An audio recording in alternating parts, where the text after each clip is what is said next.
নমস্কার দর্শক বন্ধু, আশা করি সবাই ভালো আছেন। জ্যোতিষ সাবজেক্ট এবং বাস্তব সংখ্যাতত্ত্ব নানান তত্ত্ব আপনার সামনে বাড়িতে বসে দেখে সুযোগ করে দিচ্ছি যে বাড়িতে নিজেরা বসে জানুন। জানার অবশ্যই দরকার। প্রাচীনকাল থেকে মনি ঋষিদের যা এই বিধান তত্ত্ব মিলবে আপনার জীবনে, সবার জীবনে, ভালো মন্দ, সৌভাগ্য দুর্ভাগ্য, কষ্ট দুঃখ যন্ত্রণা। যেমন হস্তরেখা বিচার দিয়েছি, কুণ্ডলিতেও জানাবো। আপনার কোনো ছকের কুণ্ডলী আমার সন্তান যদি এই ধরনের পজিশনে গ্রহগুলো বসে থাকে, তাহলে আপনার সন্তানের দুঃখ কষ্ট যন্ত্রণা অবশ্যই আসবে। এর প্রতিকার অবশ্যই করা যায়। আমার কমেন্টে জানাবো। প্রত্যেকে কাছে বলবো শেয়ার করবেন, প্রত্যেকটা ভিডিও শেয়ার করবেন, লাইক করবেন। আগ্রহে আমি আবাদের সামনে নতুন নতুন তত্ত্ব হাজির হব নিয়ে। শুরু করছি একটি ছকে কিছু গ্রহদের সম্পর্কে জানানো। কোন ঘরে কোন গ্রহ দৃষ্টি থাকলে আপনার কেমনই ফল হয়। বিষয়টা হলো বুদ্ধিহীন হওয়ার কারণ। মানুষ প্রতি বুদ্ধি ভালো থাকে, সঠিক সিদ্ধান্ত নিতে পারে, তাহলে উচ্চ র্যাঙ্কে পৌঁছায়, পড়াশোনা ভালো হয়। বুদ্ধিহীনতার জন্য জেল জরিমানা, কষ্ট দুঃখ যন্ত্রণা এসেই যায়।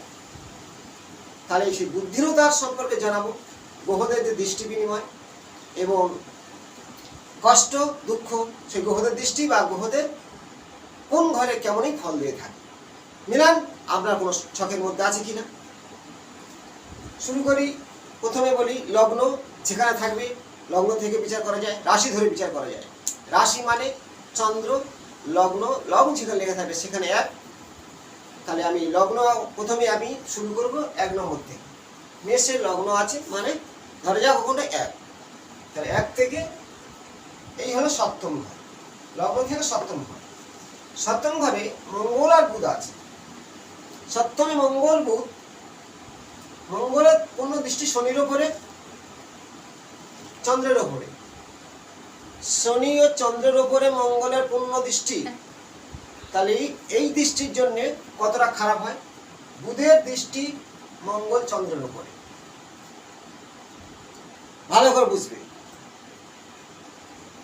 বুধের দৃষ্টি পূর্ণ দৃষ্টি চন্দ্র মঙ্গলের উপরে যদি যেখানে থাকুক, সপ্তম ঘর, সপ্তম দৃষ্টি বলা হয়। সপ্তম দৃষ্টি পূর্ণভাবে বুধের দৃষ্টি চন্দ্র মঙ্গলের উপরে, আর মঙ্গলের দৃষ্টি শনি ও চন্দ্রের উপরে, মানে বিপরীত থাকলে সেই জাতকের বুদ্ধিহীনতা বুঝায়। অনেকে যদি বুঝতে না পারে, ফিরে আমি রিপিট করে বুঝাবো। ধরো লগ্ন এখানে, এখানে 1 ধরা হয়। সপ্তম কোথায়? এই সপ্তম। 1 2 3 4 5 6 7।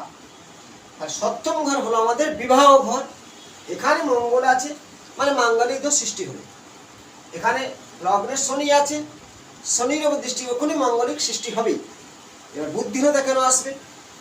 ধরো শনি চন্দ্র, মনের চঞ্চলতা বাড়বে, ছন্ন ছাড়া সৃষ্টি হবে। তাহলে মঙ্গলের দৃষ্টি শনি ও চন্দ্রের উপরে পড়েছে। এখন চন্দ্র মঙ্গল ধরো এখানে থাকতে পারে, এখানে বুধ থাকতে পারে। দৃষ্টি সপ্তম দৃষ্টিটা মানে বুধের দৃষ্টি যদি মঙ্গল ও চন্দ্রের উপরে পড়ে, বুদ্ধিহীনতা হবে।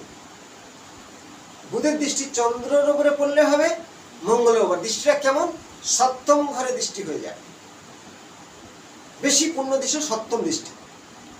তাহলে যেখানে থাকুক না কেন তার দৃষ্টি পড়লে, এটা দৃষ্টি বিনিময়।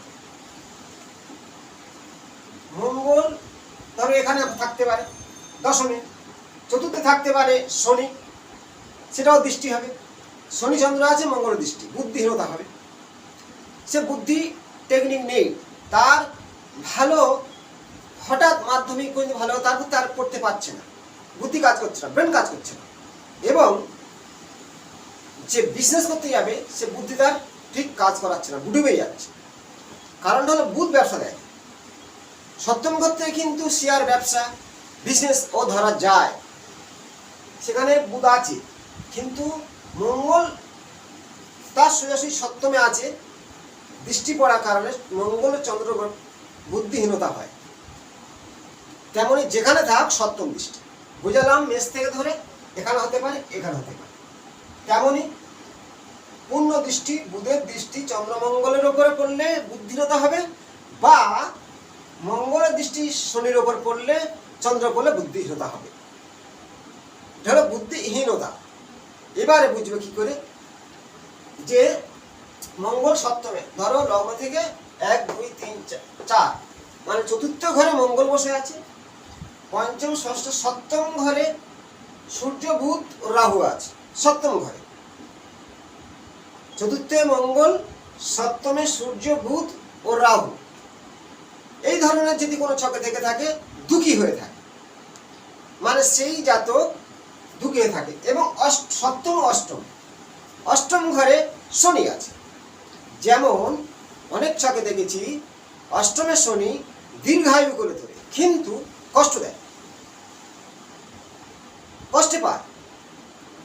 আর অষ্টমে শনি সবাই যে কষ্ট পায় তা নয়, সপ্তমে রাহু থাকতে, মানে শনির পাশের ঘরে রাহু আছে, বুধ আছে, সূর্য আছে, তাহলে রবি আর রাহু গ্রহন্ত সৃষ্টি হলো, আবার বুধের সাথে রাহু বুদ্ধি বিভ্রান্তি হলো, তাহলে সেই জাতকের সপ্তম ঘরটা বিবাহ ঘর, সেখানে রাহু আছে, রবি আছে। রবি এমনি সপ্তম ঘর তোমার তুলা রাশির ঘর, দারিদ্রতা আসবেই, হিসাবে আসবে দারিদ্রতা।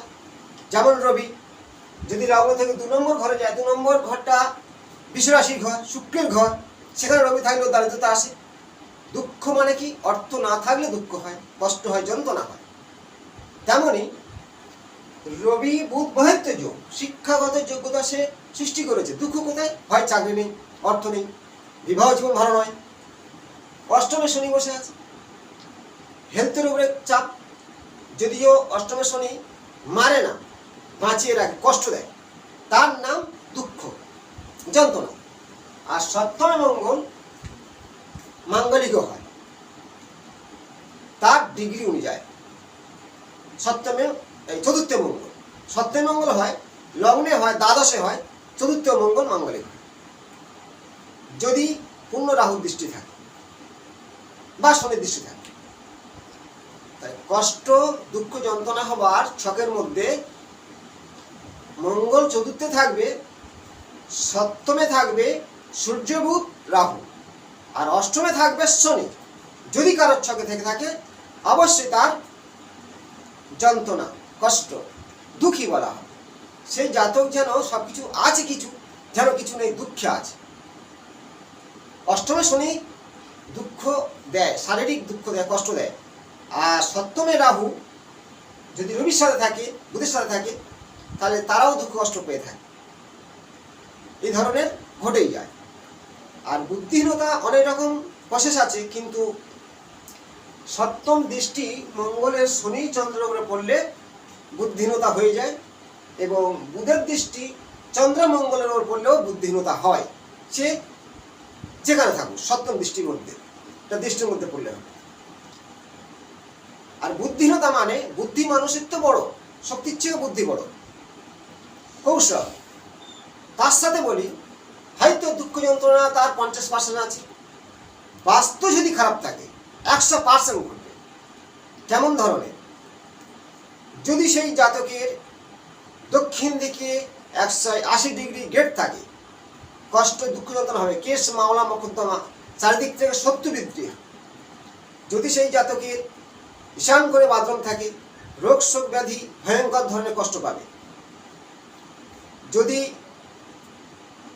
নৈঋত কর্নার, দক্ষিণ ও পশ্চিম কর্নারের গেট থাকে, তার শত্রু বৃদ্ধি হবে, অশান্তি লেগেই থাকবে।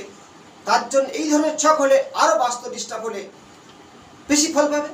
বাস্তু ভালো তো রাশিচক্রের খারাপ আছে, কম ফল পাবে। আমার এই ভিডিওটা আপনাদের যদি ভালো লেগে থাকে, শেয়ার করুন, কমেন্টে জানান। পরবর্তী নতুন তথ্য আমার সামনে হাজির হব। সবাই ভালো থাকবেন। নমস্কার।